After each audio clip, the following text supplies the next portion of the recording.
Something big has happened. And that big thing is Jim Harbaugh is headed to the NFL.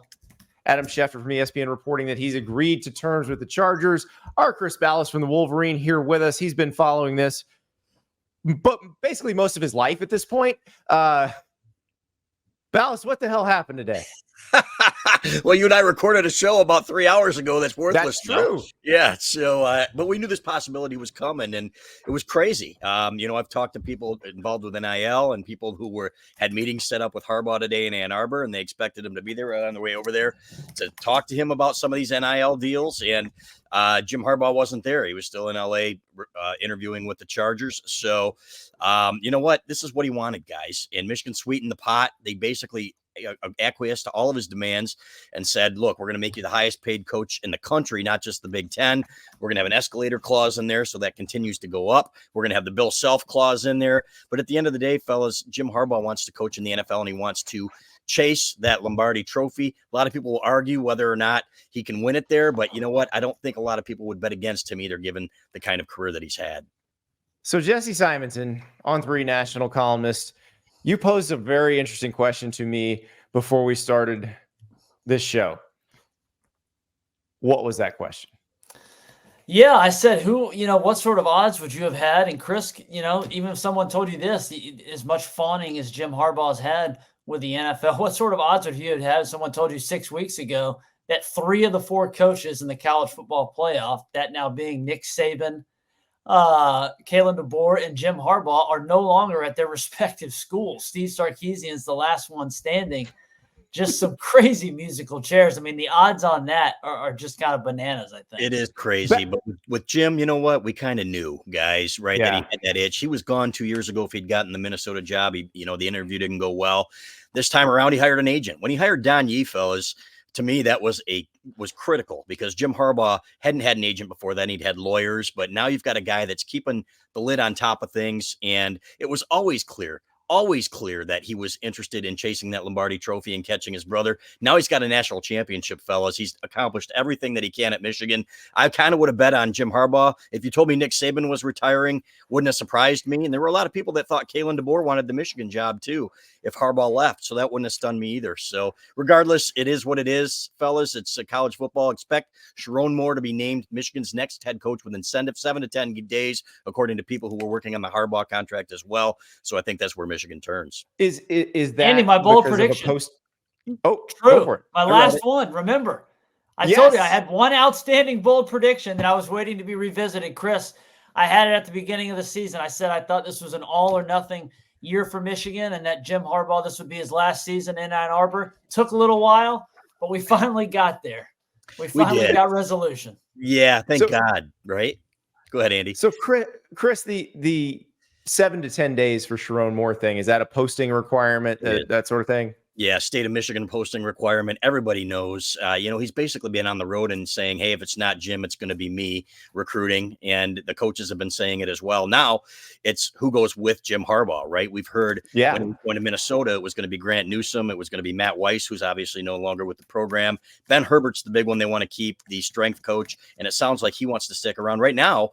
From what we've heard, it might just be Jesse Minter, who we'd heard before the season wanted to be an NFL defensive coordinator anyway. This is probably be his last year at Michigan. And then Jay Harbaugh, obviously Jim's son. So those are the two we'll keep an eye on right now.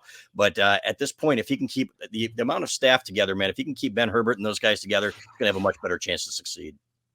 Well, the Ben Herbert thing is very important. He's one of the best strength coaches in the country, already the highest paid strength coach in the country, I believe. But you talk to those Michigan players and they say that's their guy. And I feel like if they promote Moore, if they keep Herbert, they got a good chance of, when this 30-day portal window opens in the morning, not losing a bunch of guys. Like, I would think that will, and you got to, with the Moore thing, even though there's that posting requirement, you probably need to let the folks internally know, hey, this is happening. Yeah, and they know, they just have to, it's basically the votes have been taken. Everybody's on board with it, and everybody loves Chiron Moore. What's not to love about a guy that came in and won 3 huge games down the stretch, and including Penn State on the road, Ohio State at home, fellas. This guy's a rising star, but at the same time, he's not Jim Harbaugh, and there's going to be a lot of pressure on him. So not just to keep the players here that are going to be getting NIL offers from other places. I talked to somebody directly involved tonight, Jared Wangler, with Michigan's NIL, the Champions Circle, and he said we are going to have to re-recruit these kids all over again. And agents have already told him before they've even hit the portal that they're going to be shopping their kids around a little bit. Fortunately, the culture is strong. They all love Sherrone Moore. To me, this makes the most sense, fellas. It's most logical. This is your best chance to keep your best players here. And there's still a lot of them here at Michigan. There's not the depth that there was last year, and they still need a quarterback, but still a lot of talent here that they have to keep here. So Renee in the chat says Michigan players are now in the transfer portal for 30 days. Noel Nation. That's right. Florida State, very good in the transfer portal. Yeah, I got my own personal list of guys that I'd be tampering with right now. It starts with number 78, Kenneth Grant, maybe my favorite player in all of college football. I love that guy. But he also loves Michigan. So I don't think, I don't know that you have much of a chance on that. But Jesse, if you are Michigan, how do you keep these guys there? What are you doing right now? What are the steps you're taking to make sure that it's not a situation where some of the best players are picked off like when Saban left Alabama? Well, and unfortunately, in that situation, Greg Byrne kind of put, I thought, an unnecessary noose around his neck, and yet he accomplished what he set out to do. He told the guys, "Hey, I'm gonna have a coach within 72 hours." He landed Kalen DeBoer in just under 48, and so the fact that Michigan now has to wait to cross these T's and dot the I's for the 7 to 10 days, they better be doing some back channeling, don't you think, guys? I mean, they have to be having these transparent conversations behind the scenes. I know that seems like kind of a contradictory, but, they need to be talking to Will Johnson, to Kenneth Grant, to their stud tight end. I mean, these guys that they want to keep in Ann Arbor, Donovan Edwards, the foundational pieces of the team. And I think the more of those guys that I think quickly in the next 4 or 5 days come out and rubber stamp that say, hey, they kind of making a public announcement. I'm not going anywhere. I'm staying at Michigan, maize and blue all day.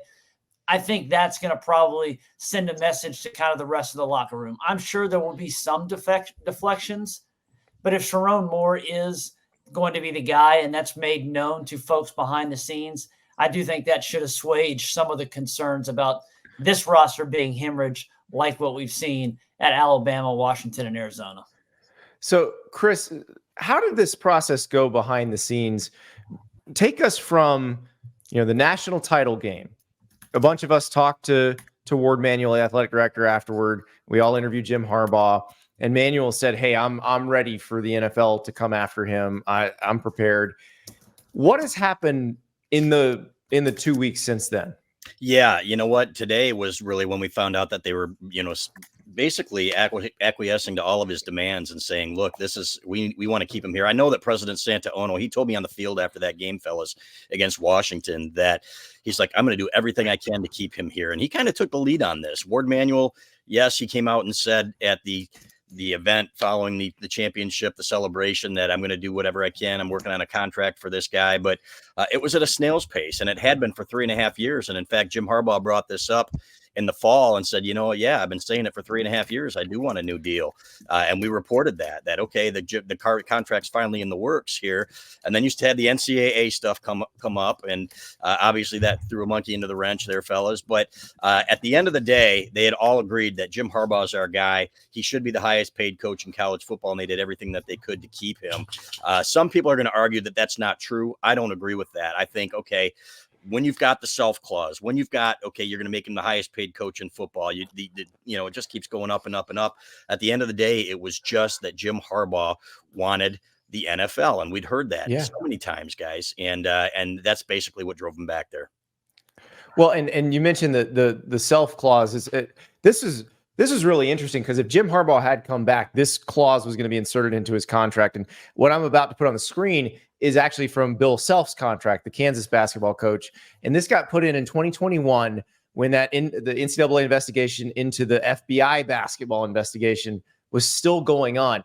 So here's what it says. Basically, the current infractions case, you can't fire him for cause no matter what penalties are handed down from the current infractions case. That's how you would handle this. I know a lot of people talked about an immunity clause, and there was no immunity. It wasn't like you could make someone immune from the NCAA punishing them, but you could say, we won't fire you for this one thing. And I think we're going to see that in some contracts. And I would imagine, Chris, you got to put this in Sherrone Moore's contract, right? Yes, I think so. And it's a good point.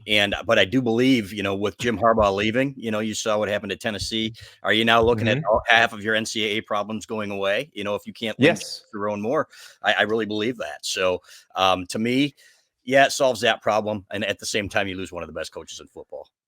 Well, and Jesse, to Chris's point, I think this is interesting because you and I have talked about this with the Connor Stallion stuff. Like, they've got that head coach responsibility thing where they can tag anything to the head coach, whether they knew about it or not. And this is a fairly recent change in the way the NCAA handles this stuff.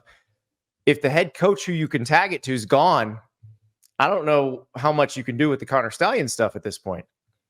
Yeah, and if Sherrone's already been punished with the suspension he served for Burgergate or whatever you want to call that whole ordeal, I think Michigan's administration would likely, like you guys just mentioned, would put the similar clause in his contract that they have in Harbaugh's or that they presented to Jim today and say, hey, we're going to back our guy. And we think now that this is going to be much ado about nothing. Yep. So I do have a question for Chris, though. Yes. Because it's so kind of perfunctory that we say, hey, Sherrone's going to be the guy. What sort of Rolodex does he have in that defensive coordinator search? Because I wrote a column this morning at On3 kind of talking about that very transition, it's not going to be Michigan losing the roster. It's going to be keeping Ben Herbert, as you guys mentioned, keeping that strength coach in Ann Arbor, which you're suggesting seems to be the plan. But then it's going to be who's going to replace Jesse Minter, because the whole Baltimore Ravens pipeline thing is probably going to be dried out. You had Mike McDonald. Jesse Minter was a great transition piece. There's not another guy on Michigan staff that has any coordinator experience in terms of play calling. So do you go and get a guy like Jim Leonard, or who are maybe some guys that we should keep an eye on in that case? Yeah, that's a great question, and it's one that people have been asking us. And there are two things on this. Steve Klingscale was the co-defensive coordinator last year, and he's in the secondary there. He's going to keep that title at the very least. It wouldn't be surprising to see, if he and Mike Elston, if they were going to promote from within. Mike Elston's been around forever. He's had a little bit of a coordinator experience, I think, on an interim basis at Notre Dame, but has been around a long time, and a lot of people think it's his time. But what you want to do, guys, you don't want to change up the defense and teach something completely different. You remember when they brought Don Brown in? It was okay. It was great, and then it wasn't when people got used to it. But it took some getting used to in the terminology. The best part about going from McDonald to Minter was that you had basically two guys that came from the same system. Will there be another guy on that Ravens staff, fellas, an up-and-comer? Because Jim Harbaugh and Chiron Moore are this close. John Harbaugh has been very supportive. Maybe there's a guy waiting in the wings that John Harbaugh says, okay, this was going to be my next guy in line, like he did with Mike McDonald, and maybe we can help you out. But it is something I know that they've been thinking about, because Jesse Minter, again, and talking to people who had lunch with him before the year, they said this is probably going to be his last year. But the last thing you want to do is get somebody in here with a whole new system, especially when you have some really good pieces coming back, fellas, on that defense. Well, and I think the way this happens with basically Michigan having Jim Harbaugh's back throughout all the NCAA stuff, giving him the space to do this and not being mad about it. I know there are some fans that are mad about the way this has gone down, especially in terms of future recruiting and what's been going on the last 2 weeks. But as long as Jim's happy with them and they're happy with him, like, I would think the Jim and John relationships both stay open. The John Harbaugh internship program stays, functional. And like, whatever rising stars he may have on his defensive staff, he can call Sherrone Moore and say, hey, here you go. Yes, it's 100% true. And he and Sherrone are like I said, like this. And he says he's kind of like a son to me, right? And he's been Chiron Moore's mentor. He's been basically prepping him for this moment. There's been talk before the season that, hey, Jim's might be wanting to go back to the NFL. This is the last dance. You remember you and I had that conversation, Andy, yep. And that Chiron would probably be the guy. So this is not one of those situations where he's leaving San Francisco and everybody's pissed off, right? Maybe there will be some people at Michigan that are upset, but I can tell you that the president, Santa Ono, loves him, and he's going to be supportive of him, like he said, whatever his decision is. Jim Harbaugh is not going to burn it down going out of Michigan. He's a legend there, right? He's probably going to have a statue someday next to Bo Schembechler outside of Schembechler Hall. That's how much he was revered in Ann Arbor. So I think this is something more to be celebrated than to say, hey, hey, you know what? We're pissed off at you. And I think the majority of the Michigan fan base will be disappointed, but they will understand that. So, guys, we're going to talk about Jim Harbaugh's legacy at Michigan, the job he did, how he really had two separate tenures there. There's a lot to unpack here. But first, I got to tell the folks about Game Time. And look, we're telling you right now, Sherrone Moore is the next head coach at Michigan. You want to watch some Sherrone Moore Michigan games? Well, guess what? His first season is going to be a doozy because week 2, the Longhorns are coming in. That's right, Steve Sarkisian, the one coach who is still with his team from the playoff. They're going to Michigan on September 7th. You can get tickets on Game Time. Download that app. Use the code STAPLES for $20 off your first purchase. But that's not all. Do you want to see the USC Trojans in the Big House? Yeah, that's happening on September 21st. Or maybe you want to go to the coast. Maybe you want to see Michigan and Washington in Seattle on October 5th.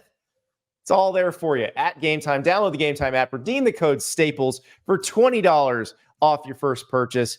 And I got to tell you, Game Time has been with us through this entire Michigan saga because I remember when the Connor Stallion story first broke, I said, boy, I hope he was using Game Time. And I hope he was. So download the app. Use the code STAPLES. $20 off your first purchase. Thank you so much for watching. Just a reminder, subscribe to this channel right here so you never miss an episode of Andy Staples On 3. And oh, by the way, watch all the other great videos on the On3 Sports YouTube channel.